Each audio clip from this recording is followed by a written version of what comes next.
안녕하세요. 2시간 전에 마감한 트레이더가 생생하게 전하는 글로벌 마켓 리뷰 델타1입니다.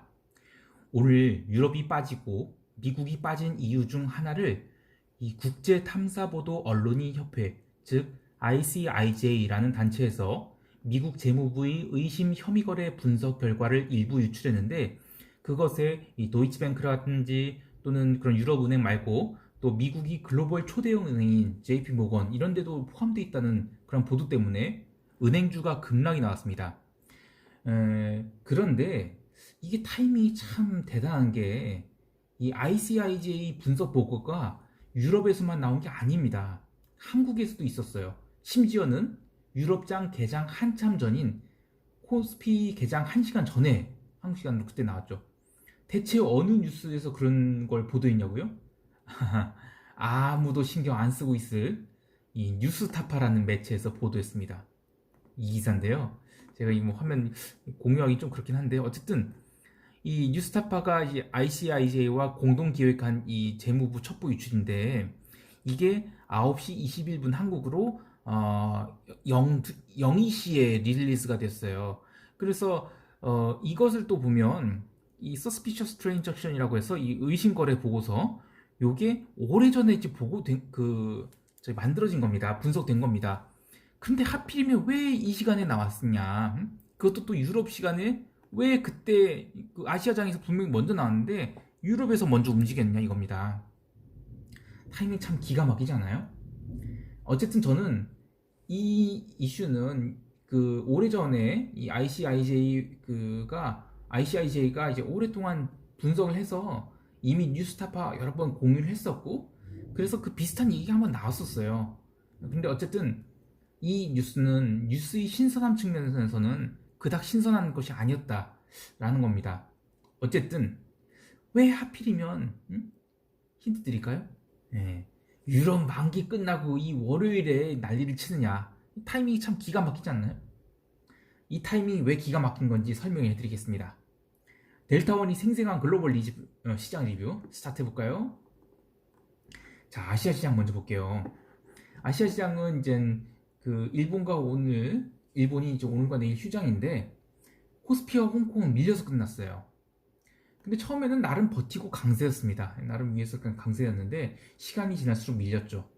아시아장에서 홍콩이 처음에는 위로 상승한 듯 했다가 계속 밀리고 거의 반등 없이 계속 밀렸어요. 그러면서 이제 코스피도 밀렸습니다.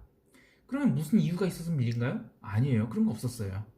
오후장 들어서 시장이 체력이 약해진 상황에서 외국인이 그냥 아시아 인덱스를 함께 때려서 시장이 밀린 겁니다. 그 유렉스의 야간 옵션 합성 선물 가격으로 2일 시가를 추정해 보면요, 312.5 그 정도에서 출발할 가능성이 있겠습니다만, 어쨌든 막판에 나스닥 선물이 지금 많이 들어올려서 끝났기 때문에 요거보단 높이 출발할 것 같아요. 어쨌든 시장은 생각보다 그렇게 겁만 먹은 거지 진짜 계속 아래로 추세 하락은 좀 아니다라고 보고 있습니다. 아이고, 오늘 말이 버벅거린데요. 다시 정신 차릴게요. 자, 유럽 시장 볼까요? 유럽 시장 같은 경우에는 아시아 세션에서 미국 3대 지수 선물이 초반에만 강세였고 솔솔 밀렸음에도 불구하고 아시아 시장에서 외국인들이 골고루 선물 매도를 쌓으면서 지수가 부러졌죠. 그래서 유럽 전산장 오픈하면서부터 계속 매도가 나왔는데 거의 스트레이트로 매도가 나왔습니다. 그 독일 같은 경우에 4%를 미는 동안 거의 반등 다운 반등이 하나도 없었습니다. 그래서 이렇게 유럽이 빠진 게 어떤 면에서는 그 은행 주식심으로 일단 하락한 건 맞으니까, 서두에서 언급한 이 ICIJ 국제탐사보도 언론인협회에서 그런 혐의거래 분석 기사가 나와서 유럽 지수가 폭락한 거긴 한데, 저는 기본적으로는 또 그것만 다 아니라고 봅니다. 아까 얘기했듯이 그 뉴스는 아시아장 열리기 1시간 전에 이미 뉴스타파에서 보도가 나왔습니다. 그때는 어땠어요? 미국 지수 선물 좋았습니다. 홍콩장이 열리고 계속 밀리면서 투자 심리가 상한 것이 유럽까지 연결된 것이 글로벌 시장이 진짜 하락 원이다, 그렇게 보고 있습니다. 근데 왜 하필이면 그 보도가 유럽 수준에 영향을 미쳤을까요? 은행주가 빠진 건 맞으니까 그 보도가 뭐 영향이 없는 건 아니지만 또 코로나 이슈도 있겠죠. 근데 어쨌든 전 가장 큰 거는 지난주에 유럽 옵션 만기가 끝났는데 그 부분과 관련이 있습니다. 그 지난 유럽 옵션 만기 월물 내내 거의 한 달 내내 이 제자리에서 있었어요. 그런데 제자리에 있다가 위아래 틀어막았잖아요. 위도 틀어막고 아래도 틀어막고, 그래서 옵션 매수자들을 다 죽여놓고 옵션 매도를 한 기관들이 지난주 금요일에 최대 이익을 다 냈습니다. 그렇게 마무리해놓고 나니까 지수를 묶어놓기 위해서 엄청나게 매수한 그런 포지션들, 이걸 풀어내야 되잖아요. 그래서 오늘 주식을 이 바스켓으로 싸그리 때린 겁니다. 그게 주된 하락의 원인이라고 보고요. 그리고 사실 기름도 가스도 구리도 오늘 골드, 실버, 플래티넘, 하여튼 원자재 죄다 하락했었죠? 하다못해 농산물도 하락했고요. 이런 거 뭐 분위기는 완전히 뭐 인플레가 아니라 디플레로 간다, 별 생각 다 할 수 있는데요. 사실은 그냥 지난주까지 변동성 잔뜩 붙잡아 놨던 거 오늘 그냥 폭발한 겁니다. 그 이상도 그 이하도 아니라고 봅니다. 그간 귀금속들도 볼까요? 귀금속들도 계속 묶어놨어요. 여기서 골드 같은 경우에 그냥 1340불을 중심으로 올라가면 때리고 내려가면 받고 계속 그러다가 오늘 한번 부러진 겁니다. 그리고 보통 변동성을 따진다면 골드보다는 실버의 변동성이 더 크죠? 그래서 실버가 10%까지 빠진 겁니다. 어쨌든 실버도 그래도 상당량 반등을 했어요. 물론 이평선에서 반등을 한 거기 때문에 여기서 더 빠진다? 물론 더 빠질 수는 있겠지만 빠지면 또 반등이 더 나올 겁니다. 어쨌든 그간 눌러놓은 것들에 대해서, 자, 눌러놓은 거 유럽 주식이었죠? 그리고 귀금속들이었죠? 이런 거 횡보했기 때문에 그런 수렴한 에너지가 모여있던 거에 아래로 쏟아진 거다. 그게 이제 원인으로 보고 있습니다. 자, 어쨌든 오늘 유럽 하락은 두 가지 의미가 있어요.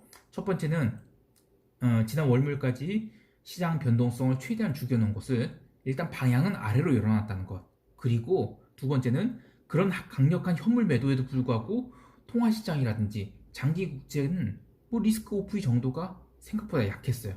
그래서 이걸 해석하면 시장의 하락이 추세적 하락이 시작이 아니다.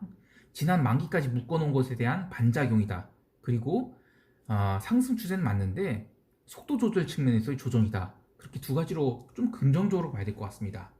이제 미국 세션 간단히 보겠습니다. 오늘 미국 세션 경제 지표가 딱히 없었죠. 유럽 분위기 뭐 독일 마이너스 3%할 때 이제 미국 시장이 시작을 했는데, 어쨌든 처음에는 반등을 하려는 의미가 액션이 있었어요. 그러나 역시 나스닥만 강하고 S&P나 다우는 약했죠. 그리고 러셀도 좀 약했는데요. 이런 생각을 해보죠. 유럽이 이제 코로나 신고가라든지 코로나 신규 확진자 신고가, 그리고 고가란 표현보다는 코로나 확진자 최고치 돌파, 그리고 은행주 하락 때문에 하락했다면 미국은 이 초반에는 은행주 때문에 빠진 건 맞아요. 그런데 그 다음에 나스닥은 계속 받쳤습니다. 그리고 장중에 변동성이 크긴 했지만 좀 특이한 형태의 흐름이 있었는데 시장가 매수와 시장가 매도가 되게 많았습니다. 이 이야기는 현물 시장도 그렇지만 이 파생 시장에서 이 자리가 굉장히 의미 있는 자리다. 그래서 주요 이평선들 하회에서 출발한 것에 대해서는 부정적이지만 그래도 여기서는 매수자, 투기적인 매수가 굉장히 많이 들어왔다는 것, 이런 게 좀 의미가 있습니다. 어쨌든 미국은 기술주 중심으로 뭐 이런 식으로 생각을 한 거죠. 유럽이 하락한 건 걔네들 사정이고 우리까지 도매금으로 빠지는 건 좀 이상하잖아 하면서 반등을 한 거죠. 그리고 기술주가 또 그간 하락을 먼저 얻어맞았죠. 그래서 오늘마저 하락한 건 좀 오버바다라고 생각돼서 매수가 들어왔고, 그것에 비하면 오늘 미국은 이 은행주 하락이 더 문제가 아니라 이 산업재와 소비재도 많이 빠졌거든요. 뭐 코카콜라 같은 거는 좀 빠질 것도 아닌데 그냥 빠졌어요. 그래서 이런 건 뭐냐면 지난주에 기술주 조정 줄 때 올드 이코노미들이 매수 좀 많이 들어와서 받쳤잖아요. 근데 그거에 대한 되돌림이 좀 있었다. 그렇게 봐야 될 것 같습니다. 큰 그림에서 보면 이 순환매가 일어날 때 이런 급락 조정이 아니라 쉬어가면서 기간 조정 가다가 더 밀리지 않으면 번갈아 올라야 되는데 미국장은 그런 의미에서는 초강세장은 좀 아닌 것 같아요. 그리고 마지막에 이제 나스닥이 좀 드라마틱한 상승이 나왔는데, 원래 이제 미국 시장 분장 마감 1시간 전에 이 나스닥이고 다우고 뭐 다 급등이 나왔어요. 러셀 빼고.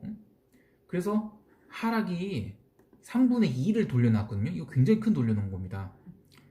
이렇게 돌려놓은 건데 이건 의미가 커요. 그래서 어쨌든 여기서는 저가 매수가 들어온다는 건 인정해야 돼요. 결국에 미국은 테크 주식들이 상당히 고개를 들어서 플러스 마감으로 끝난 테크 주식들이 꽤 많거든요. 넷플릭스도 그렇고 엔비디아도 그렇고요. 근데 이렇게 되면 나스닥 같은 경우에는 더 빠지기 쉽지 않겠다. 그렇게 좀 봐야 되지 않겠나 싶습니다. 자, 시장 총평을 할게요. 시장이 굉장히 험악하게 느껴지지만 저는 이거 변동성을 좀 매수의 기회로 좀 삼아야 될 것 같습니다. 이 수렴됐던 게 그간 다 터진 거예요. 그래서 시세가 한번 딱 터지고 나면 그 터진 시세가 계속 그 방향으로 가려면 계속 파괴적인 이슈가 나와야 되는데 아까 얘기한 대로 ICIJ 돈 세탁 보도 이런 거, 또 유럽이 코로나 확산 국가 돌파 그런 거는 유럽 장중에 4% 하락한 거면 이미 뉴스로서의 가치는 이미 끝났다라고 봐야 되지 않을까 싶어요. 그래서는 이번 주 그렇게 부정적으로 보지 않습니다. 자, 마지막으로 이벤트 이야기 좀 간단히 할게요. 제가 유튜브를 업로드할 때 제목 아래 이 동영상의 설명에 이번 구독자 1000명 달성 이벤트에 대해서 간단히 적었는데요. 제가 유튜브를 올릴 때 동영상의 설명을 읽어보시는 분이 얼마나 있을지 궁금해서 그런 사실 잘 안 보이잖아요. 그걸 자세히 보기 눌러야 나오는 거잖아요. 그래서 그런 분들이 몇 분이 있을까 그걸 좀 체크를 좀 해보고 싶어서도 이런 이벤트를 만들었어요. 그래서 어쨌든 약 30개 정도의 댓글이 달았는데 그 중에서 3분이 이 유튜브 이벤트에 대해서 응답을 해주셨습니다. 약속대로 이벤트 실행할게요. 첫 번째, 스윗크림님 감사합니다. 정말 달콤하세요. 그리고 윤상영님 특별 주문한 대로 해드릴게요. 상영 정신 차려. 응? 뇌동매매하면 죽는다. 응?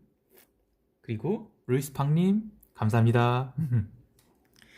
사실 이분 말고도 저희 유튜브를 시청해주신 분들 모두 분께 감사드립니다. 여러분들이 있어서 구독자 1000명을 달성한 거고요. 정말 감사합니다.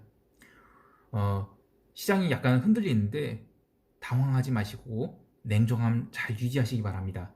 이상 델타원이었습니다. 감사합니다.